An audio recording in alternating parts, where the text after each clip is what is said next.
그래서 30절까지의 말씀을 저와 여러분들 함께 교독하도록 하겠습니다.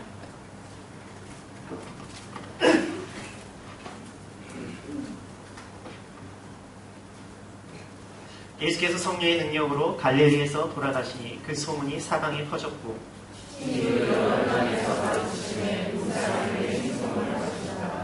예수께서 그 자라나신 곳 나사렛에 이르사 안식일에 늘 하시던 대로 회당에 들어가사 성경을 읽으려고 서심해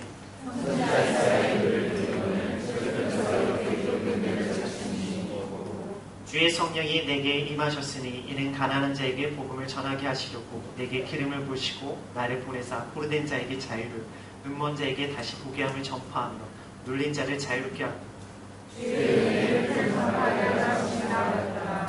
색을 덮어 그 맡은 자에게 주시고 앉으시니 회당에 있는 자들이 다 주목하여 보더라.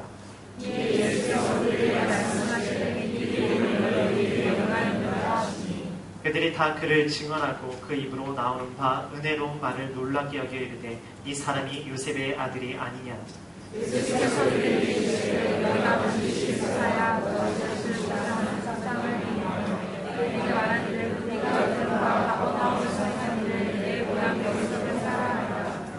또 이르시되 내가 진실로 너에게 이르노니 선지자가 고향에서는 환영을 받는 자가 없느니라.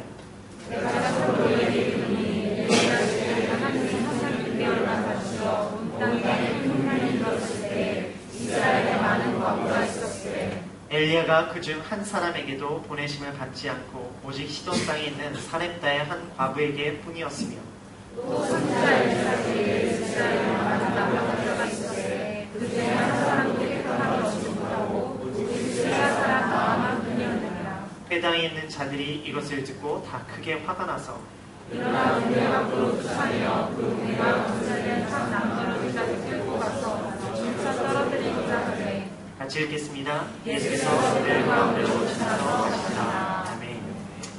할렐루야. 오늘 이곳에 오신 여러분들 주님의 이름을 축복하며 함께 선포하기 원합니다. 나는 하나님의 사람입니다. 나는 하나님의 사람입니다. 나는 하나님의 복된 사람입니다. 나는 하나님의 복된 사람입니다. 우리 옆에 있는 분들의 선포하겠습니다. 당신은 승리자입니다. 당신은 승리자입니다. 지난주에 저희는 일본 교회와 함께 예배를 드렸습니다. 이동 목사님께서 이곳에 오셔서 빛을 발하는 말씀을 가지고 우리가 그리스도의 삶으로 빛을 전해야 된다는 말씀을 증거해 주셨습니다. 그리고 저는 일본 교회를 가서 그리스도 안에서 하나됨을 이야기를 했습니다. 우리가 그리스도 안에서 하나 되어져서 우리가 하나님의 복음, 예수 그리스도를 증거하는 데 힘써 하나가 되어야 된다는 말씀을 드렸습니다. 하나님의 교회는 하나가 되어져야 됩니다. 민족과 지역과 나라를 뛰어넘어서 우리는 하나가 되어져야 됩니다. 그 하나 되는 이유는 바로 예수 그리스도를 증거하기 위해서, 예수 그리스도를 복음을 전하기 위해서입니다. 그 하나 되면 다른 곳에서부터 시작되는 것이 아니라 오늘 이렇게 함께 예배드리고 있는 우리들의 모습에서부터 시작되어야 됩니다. 모든 모습은 다르지만 우리가 이곳에서 예수 그리스도를 나의 구주로 고백하는 그 하나만으로도 우리는 하나 될 줄 믿습니다. 그 하나됨을 통하여 우리가 예수 그리스도를 함께 예배하고 예수 그리스도를 증거하기 위한 그 하나됨. 그리고 한국 상황을 위해서 우리가 함께 기도해야 될 것 같습니다. 지금 분단의 상황은 정치와 경제, 문화를 통해서 해결되어지는 것이 아니라 바로 그리스도를 고백하고 있는 믿음의 사람들의 기도를 통해서 해결될 줄 믿습니다. 그러기에 우리의 기도가 채워질 때 우리들의 생각과 우리들의 방법이 아니라 바로 하나님의 방법과 하나님의 섭리대로 그 땅이 회복될 줄 믿습니다. 그러하게 우리들의 모습 가운데 정말 한국 땅을 위해서 기도하고 특별히 지금 그곳에서 지키고 있는 젊은 청년들과 또 우리들의 자녀들과 그 사람들을 위해서 함께 기도하는 모습이 일어나기 소망합니다. 오늘의 본문의 말씀은 예수님께서 사단에게 시험을 받으시고 성령의 역사심과 이끄심을 통하여 이제는 회당에서 가르치시고 그리고 자신이 자라났던 나사렛에서 동일하게 말씀을 증거하고 계시는 것이 바로 오늘의 본문의 말씀입니다. 2주 전에 저희가 들었던 예수님께서 시험을 받으시는 그 장면, 그곳에는 3가지의 시험이 있었습니다. 첫 번째 시험은 능력의 유혹이었습니다. 너가 하나님의 아들이냐? 그러면 이 돌을 떡덩이가 되게 해서 너가 하나님의 아들인 것을 증명하는 유혹이 있었습니다. 두 번째 유혹은 바로 거짓의 유혹이었습니다. 이 땅에는 모든 것이 다 내 것이다. 나에게 절을 하면 내가 이것을 너에게 주겠다는 그 거짓된 유혹이 있었습니다. 그리고 마지막에는 말씀의 유혹이 있었습니다. 너를 위하여, 너를 지키기 위하여, 너를 받들기 위하여 말씀을 이용하고 하나님을 이용하는 유혹이 있었습니다. 그러나 예수님께서 그 모든 상황 가운데 우리를 위하여 능력을 사용하시고 자기를 위한 것이 아니라 바로 하나님의 뜻을 위해서 구원을 이루기 위해서 그 모든 유혹 가운데, 그 시험 가운데 오직 말씀으로만 승리하셨습니다. 그리고 그 시험은 그 본문의 말씀에서만 끝나는 것이 아니라 예수님의 공생의 시절 가운데 끊임없이 이루어졌으며 심지어 예수님께서 십자가에 달려 돌아가신 그 상황 가운데서도 끊임없이 그 시험과 유혹은 다가왔습니다.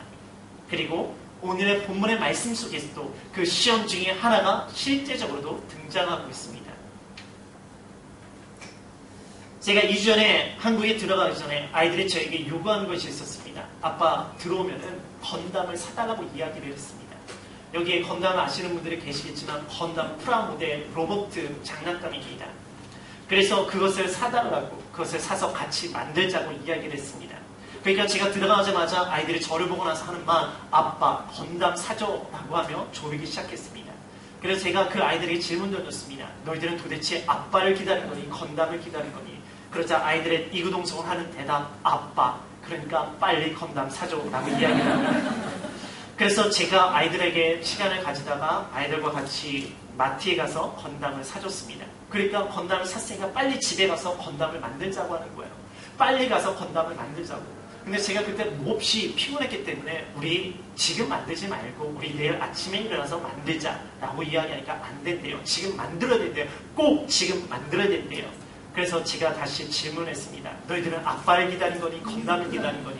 아빠라고 대답을 했습니다. 그리고 잤습니다. 그리고 나서 새벽 5시 싱가포르 시간으로 이야기하는 새벽 4시에 아이들이 저를 깨우기 시작합니다. 아빠 아침이야. 지금부터 만들어야지 돼. 그러면서 저를 깨우기 시작했습니다. 그래서 제가 짜증이 나면서 아이들에게 다시 질문 던졌습니다. 너희들 도대체 아빠를 기다린 거니 건담을 기다린 거니? 그러니까 아이들도 짜증을 내면서 이구동성으로 대답을 합니다. 아빠! 그러니까 됐지. 제발 건담을 만들자고. 입술의 고백은 아빠지만 아이들의 삶의 고백은 건담이었습니다. 이것들을 어떻게 할까 고민했습니다. 근데 그 고민 가운데 하나님께서 우리를 바라보고 계시는 그 모습이 이 모습이 아닐까 생각되어졌습니다. 입술의 고백과 삶의 고백의 괴리. 고백은 하나님을 이야기하지만 삶의 가운데서는 여전히 세상을 이야기하고 세상의 것을 좋아하는 우리들의 모습. 그러나 아이들의 모습을 보면서 또 하나 발견했던 것은 이 아이들이 아무리 건담을 좋아한다 할지라도 그 건담 때문에 결코 저를 버리지 아니할 거라는 그 믿음. 이 아이들이 건담 때문에 저를 떠나지 아니할 것이라는 그 믿음이 저한테 일어났습니다. 아, 이게 아버지와 자녀의 모습이구나. 비록 그들의 삶의 고백은 건담이지만 그 건담 때문에 아이들이 나를 버리지 않았구나. 그리고 세월이 지나면 건담의 또 다른 것이 될 수 있겠지만 그것으로 인해서 아버지와 자녀의 관계가 깨어지지는 않는구나.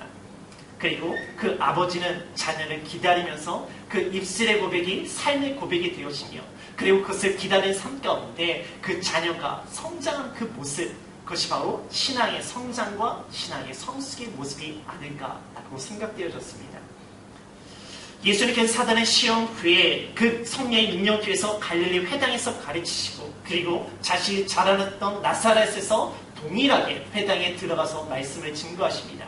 그리고 그 말씀을 증거했던 본문이 이사야 61장 1절에서 2절의 말씀을 가지고 증거하시고 그 말씀을 해석해 주시며 그리고 그 말씀을 들은 사람들에 대한 반응이 오늘 본문의 주요 내용입니다.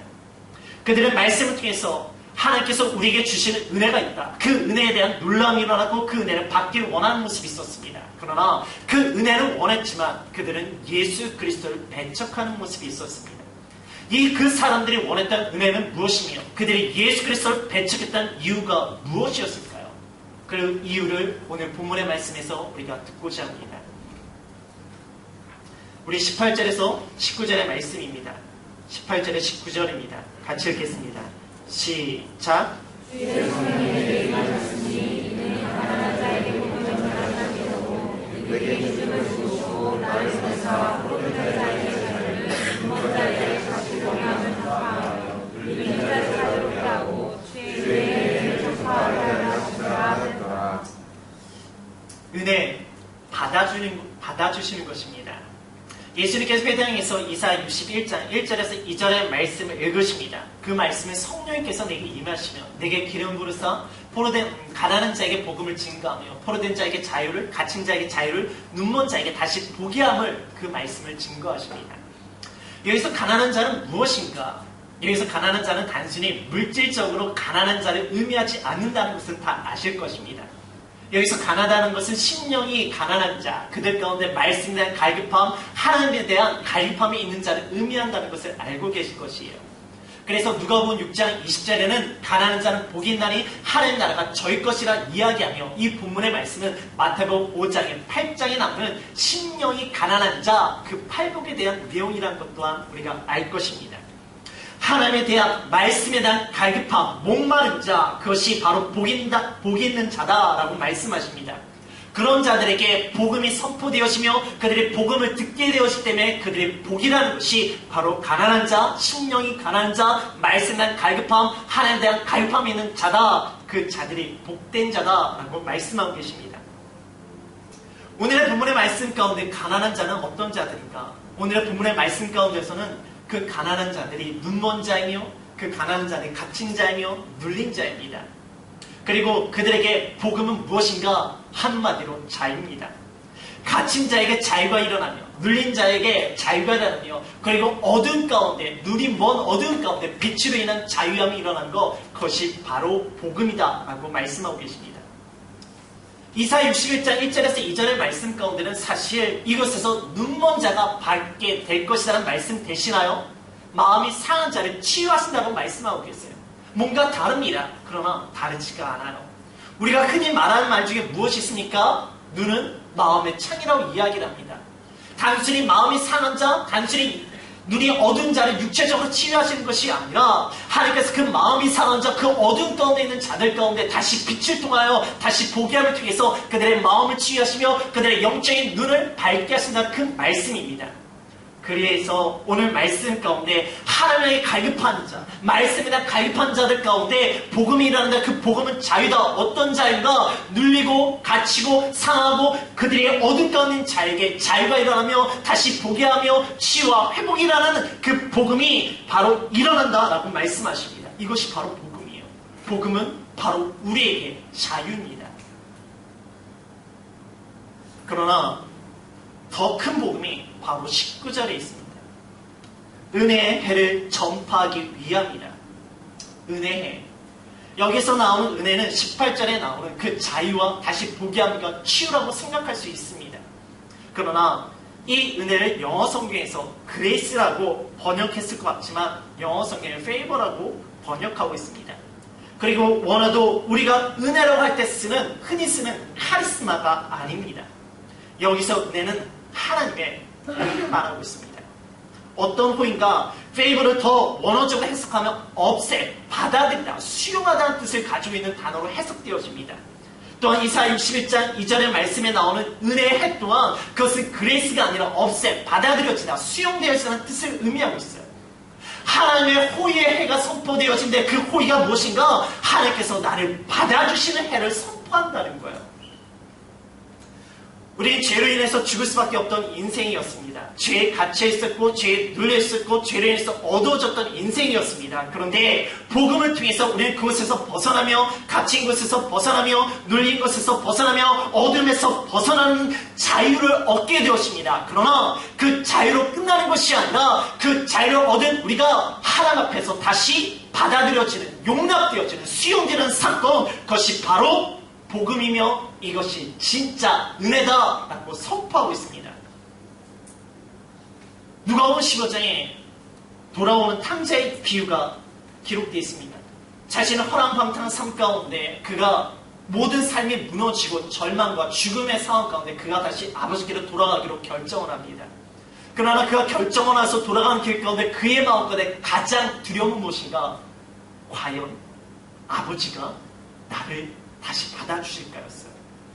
그러나 그의 아버지는 그를 기다리고 있었고 그를 안아주고 있었고 입을 맞췄고 좋은 옷을 입으며 좋은 음식을 주며 내가 잃어버렸던 아들을 다시 얻었다라고 이야기하고 있습니다. 바로 아버지께서 다시 받아주시는 거예요. 내가 잘못을 하고 그것으로 관계가 힘들어졌을 때 그 잘못을 뉘우치고 다시 시작하고 싶지만 내 가운데 걸린 것은 무엇인가? 과연 사람들이 나를 다시 받아줄 수 있을까? 세상이 나를 다시 받아줄 수 있을까? 그러다가 내가 거절과 거부감을 당했을 때는 내가 죄악을 인해서 어둠과 죄악을 인해서 눌림과 갇힘 가운데 있을 때마다 그 거절감과 거부감을 인해서 더 큰 아픔과 상처와 어둠과 갇힘과 눌림이 일어나는 우리의 모습이 있습니다. 그래서 우리들의 모습 가운데는 그 거절감과 거부감을 두려워하는 모습이 있어요.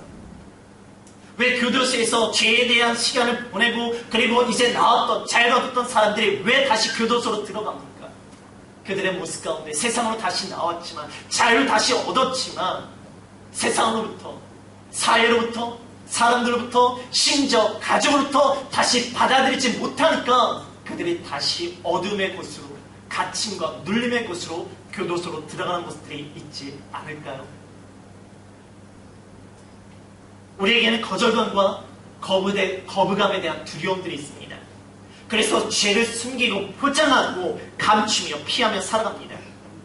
그러나 죄의 어둠보다 죄의 갇힘과 죄의 눌림과 죄를 인한 상처보다 바로 그 거절감과 거부감에 대한 그 두려움, 그 어둠, 그 갇힘, 그 눌림의 것들이 우리를 더 힘들게 합니다. 하지만 오늘의 말씀은 우리에게 은혜의 해가 선포되어진다 말씀하고 계세요. 그 은혜는 바로 우리가 죄악이 있지만 우리를 받아주시는 분이 계시다라고 말씀하고 계십니다. 그분은 사람도 아니고 세상도 아니고 바로 사람과 세상을 창조하시며 온 우주를 만물을 주관하시는 여호와 하나님께서 바로 우리를 받아주신다라고 선포하고 있습니다.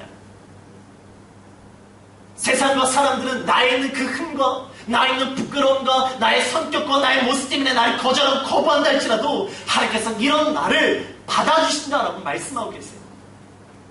성령이 임하시고 기름 부심이 일어날 때 그분을 통해서 나에게 복음을 주시고 나를 치유하시고 나를 자유케 하시고 그 아버지께서 나를 받아준다고 말씀하고 계십니다. 그러면 그분은 누구신가? 우리 21절의 말씀을 같이 읽어볼게요. 21절입니다. 시작. 예수께서 그에게 말씀하시되 이 글이 오늘 너희에게 응하였느니라 하시니 예수께서 그들에게 말씀하시되 이 글이 오늘 너희 귀에 응하였다고 말씀하고 계십니다. 오늘 너희 귀에 응하였다고 말씀하고 계세요. 그분이 바로 나다. 내가 바로 그분이다. 내가 바로 그 예수 그리스도다 라고 선포하고 계십니다. 우리를 자유케 하시는 분, 진리를 알지니 진리가 너희를 자유케 하리라. 내가 곧 길이요 진리요 생명이니 나로 말미암아 앉지 않고 저는 아버지께로 올 자가 없느니라. 바로 예수님께서 진리시며 그 진리께서 우리를 자유케 하시며 그 예수를 통하여 말미암아 우리가 아버지께로 나아갈 수 있으며 아버지께서 우리를 받아주신다 라고 이야기하고 계시는 사건입니다. 오직 예수를 통해서 우리가 자유함을 얻으며 예수를 통해서만 우리가 아버지께로 나아갈 줄 믿습니다. 허그란 책을 지은 닉 부이치처라고 많은 분들이 요즘은 알고 계실 것 같습니다. 태어날 때부터 두 팔이 없었고 두 다리가 없었던 인생이었습니다. 자신에 대한 절망적인 상황 속에서 자기 스스로 목숨을 끊는 수많은 시도.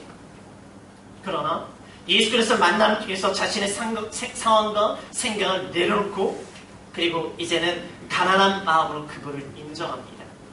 그리고 그는 많은 사람들에게 그리스도를 통한 희망을 증거합니다. 그가 강연을 다닐 때마다 하는 자주 하는 퍼포먼스가 있습니다. 테이블에 올라가고요. 그리고 두 팔과 두 다리가 없게 그는 엎드려집니다. 그리고 그 옆에 성경책을 두고 그 성경책을 디디면서 그가 일어나는 사건을 통하여 많은 사람들에게 절망에서 희망을 이야기합니다. 전에 있던 교회에서 닉 부이치치를 초청해서 강의를 하고 집회를 했기 때문에 그리고 그 당시에 제가 프로그램 팀에 들어가 있었기 때문에 저는 누구보다도 그 앞에서 그 장면을 볼 수가 있었습니다.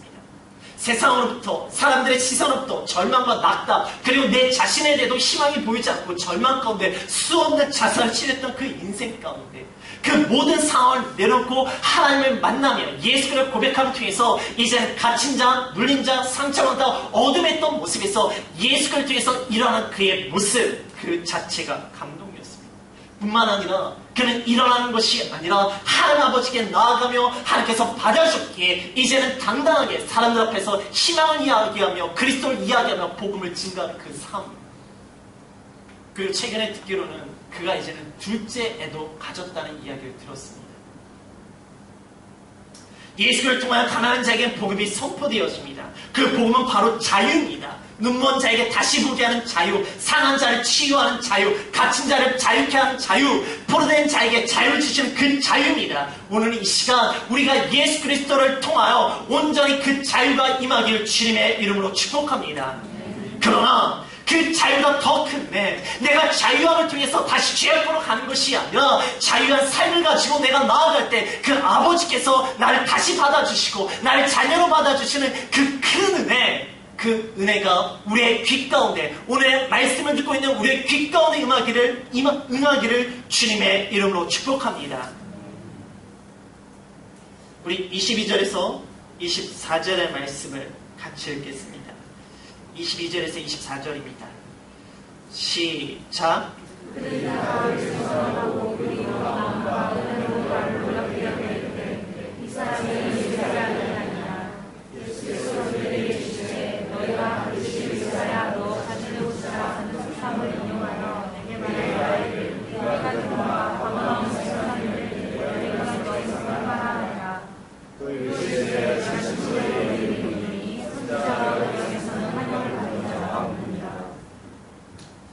환영, 받아들이는 것입니다. 이 말씀을 들었던 사람들의 반응은 첫 번째, 은혜로운 말씀에 놀랍게 여깁니다. 기름 부은 그리스도를 통하여 성령께서 임하실 때 하나님께서 우리에게 자유와 치유를 주실 뿐만 아니라 그 하나님께서 우리를 받아준다는 그 놀라운 은혜에 그들은 놀라게 여깁니다. 그러나 그 말씀이 예수님을 통해서 이루어진다는 것은 받아들이지 못합니다. 왜? 넌 요셉의 아들이 아니냐. 동일한 사건을 기록하고 있는 마태복음 13장에서는 이는 목수의 아들이 아니냐. 그의 모친은 마리아고 그의 형제들이 우리가 알고 있지 아니하냐. 또한 동일한 본문인 마가복음 6장에서는 이 사람이 마리아의 아들 목수가 아니냐. 우리가 그의 아들들을 알고 우리와 함께 있지 아니하냐. 그리고 그들이 배척했다라고 기록하고 있습니다. 그리스도를 통해 이사야의 말씀이 이루어진다는 그 말씀은 너무 놀랍다. 그러나 그 그리스도가 너냐? 우리가 너를 알고 있는데 네가 무슨 그리스도냐? 그때 예수님께서는 너희들의 이후에 의사야 너 자신부터 고치라 라는 그 속담을 통해서 너가 정말로 하나님의 아들 그리스도면 가버나움에서 행했던 기적을 여기서 해봐 라고 말할 것이다 라고 말씀하고 계세요. 이게 뭡니까? 예수님께서 사단에게 시험했던 첫 번째 이유가 아닙니까? 너가 하나님의 아들이라면 돌이 떡덩이가 되게 해서 증명해봐라. 그 시험이 예수님에게 다가오고 있습니다. 능력을 통해서 너를 증명해보라. 예수님의 대답은 선지자가 고향에서 환영을 받는 자가 없느니라 말씀하십니다. 동일하게 마가복음 6장 4절과 마태복음 13장 57절에도 선지자가 자기 고향과 자기 친척과 자기 집 외에는 존경을 받지 않음이 없다고 말씀하십니다.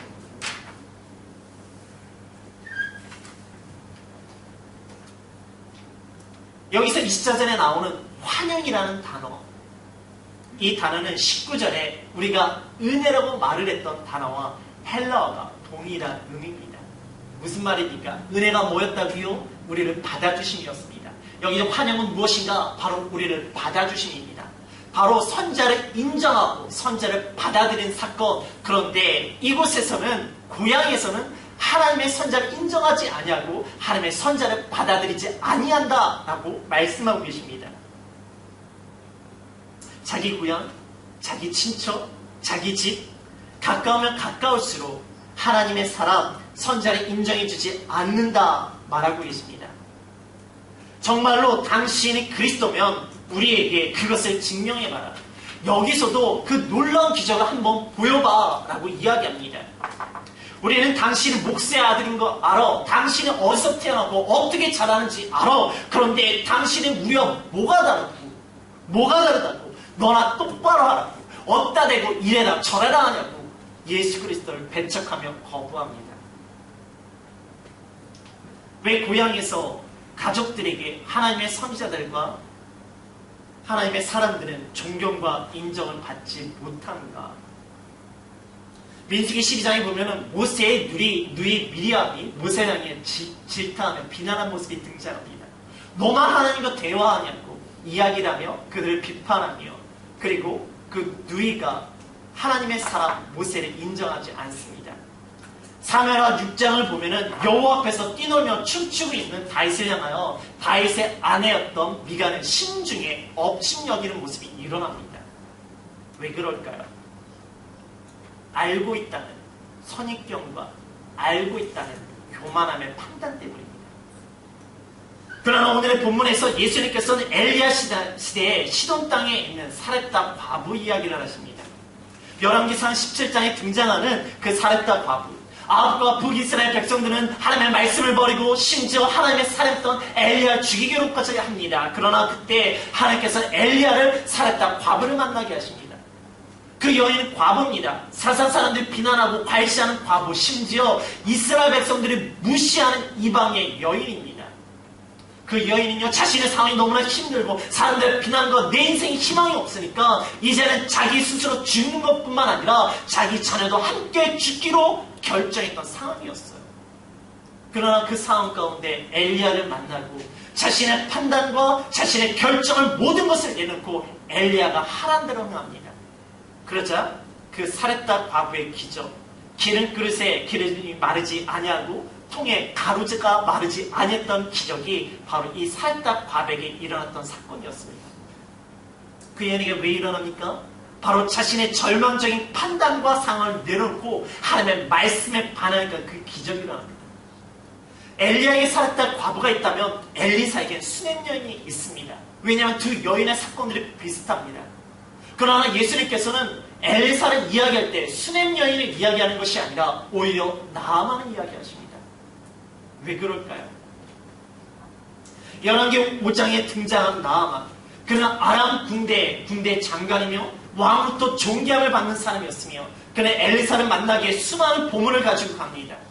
그리고 엘리사가 등장해서 놀라운 방법으로 자기를 치료하고 그를 회복시킬 것이라 생각했겠죠.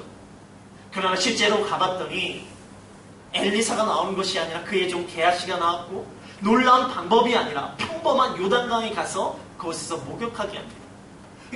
그러니까 나아만이 화가 나는 거예요. 나를 어떻게 이렇게 할 수가 있어. 그래서 분노 가운데 그는 돌아가려 했지만 그는 그 마음을 내려놓고 자신의 생각과 자신의 교만함을 내놓고 요단강에 가서 그곳에서 목욕을 합니다. 그가 왜 치유를 받았는가? 그의 교만함을 내려놓고 하나님의 말씀 가운데 반응했기 때문에 그것에서 치유가 일어난 것이었어요. 왜 이스라엘 사람이 아닌 이방 사람에게 이 일이 일어나는가? 그리고 왜 수냄 여인이 아닌 나만 이야기하셨을까?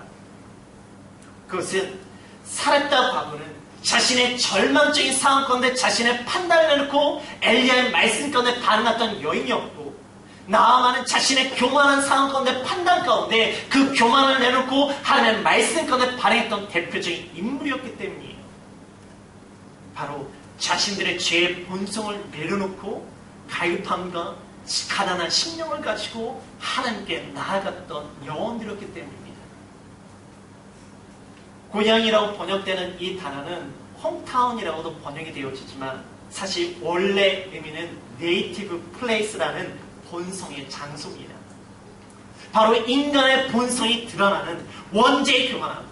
선자는 고향에서 환영을 받지 못한다는 말씀은 단순한 지역에만 한계되어지는 것이 아니라 바로 우리들의 본성, 우리들의 모습 가운데, 우리들의 태초에 우리 안에 있는 그 원죄, 교만함의 판단, 내 가운데 일어난 절망들의 일어난 속에서 일어난 내 판단으로 결정한 내 모습, 그곳에는 하나님의 말씀이 거부되어지며 하나님의 선자가 거부되는 말씀을 이야기하고 계십니다. 엘리야와 엘리사요? 이방에만 갔고 이방 여인애들에만 갔습니까? 아니에요. 우리가 열왕기상과 큐티하셨잖아요. 그 열왕기상과 큐티를 잘했던 분들은 엘리야와 엘리사가 누구에게 더 많이 갔습니까? 어느 곳에서 더 많은 기적을 일으켰습니까? 당연히 이스라엘에서 더 많은 기적을 일으켰고 이스라엘 사람들에게 더 많은 보내심을 얻었습니다. 우리의 죄의 본성은 하나님의 말씀을 거부합니다. 우리들의 죄의 본성은 예수 그리스도를 거부합니다. 그러나 그 죄의 본성을 내놓고 예수 그리스도를 받아들인 자, 예수 그리스도의 말씀을 받아들인 그곳에는 하나님의 응답과 하나님의 기적이 일어납니다. 겸손함으로 갈급함으로 나아가는 곳에서는 하나님의 말씀이 하나님의 응답이 이루어집니다. 마가복음 6장에서는 예수님께서 나사렛에서 귀신 들린 자를 치유하셨다라고 기록하고 있습니다. 예수님이 이방뿐만 아니라 이스라엘에서 더 많은 표적과 기사를 행하셨습니다. 단 예수 그리스도 앞에 죄의 본성을 내려놓고 겸손함과 갈급함으로 나오는 자들에게 하나님께서 이런 나를 받아주시는 은혜의 해가 선포되어지기 원하십니까? 우리가 교만과 절망을 내려놓고 가난한 심령으로 갈급함으로 예수 그리스도를 받아들일 때 그때 예수 그리스도를 통하여 눈먼 자가 다시 보게 되어지는 사건, 갇힌 자가 자유케 되어지는 사건, 상한 영혼이 치유되는 사건이 일어날 줄 믿습니다. 잠언 3장 5절 이하에 내 명철을 의지하지 말라. 범사의 금을 인정하라. 스스로 지혜롭게 하지 말고 여호와를 경외하라. 그리하면 내 몸에 양령이 되며 내 골수를 윤택하게 하리라. 이 말씀이 무엇입니까? 바로 내가 스스로 판단하는 그 선입견과 절망과 내 판단을 내놓고 여호와를 경외하게, 그것이 나에게 치유와 회복이 되어지는 말씀입니다. 바로 여호와를 경외하는 삶, 말씀을 경외하는 삶, 그것은 바로 예수 그리스도를 내가 받아들인 삶을 의미하고 있습니다. 초대 문화장관을 지낸 이어른 교수님이라는 분이 계십니다.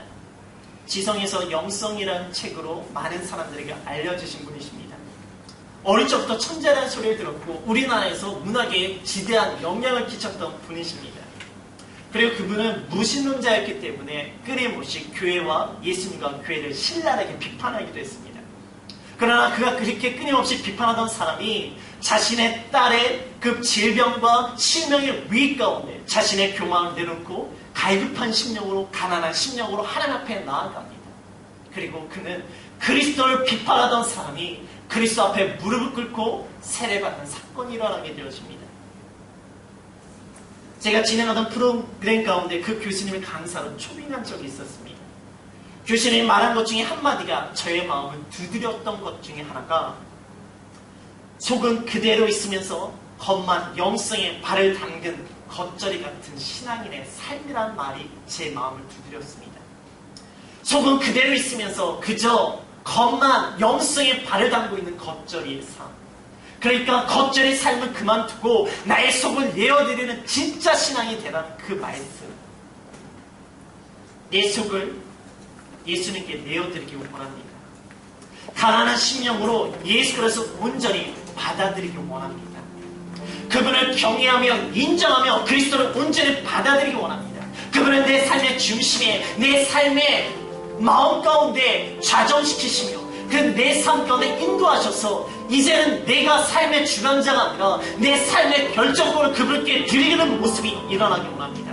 그때 우리에게 진정한 복음, 눈먼 자에게 다시 보게 하고, 갇힌 자에게 자유, 눌린 자에게 자유, 어두운 자에게 빛이 나는 그 사건, 그 자유가 일어날 뿐만 아니라 예수 그리스도를 온전히 받아들인 그에게 하나님 아버지께서 나를 받아주는 사건이 일어날 줄 믿습니다. 세상과 사람으로부터 분노와 비판, 거절감과 거부감의 상처로 인해 두려워하는 나를 받아주시는 그 하나님을 경험하기를 주님의 이름으로 축복합니다. 이 시간 우리 함께 기도하겠습니다.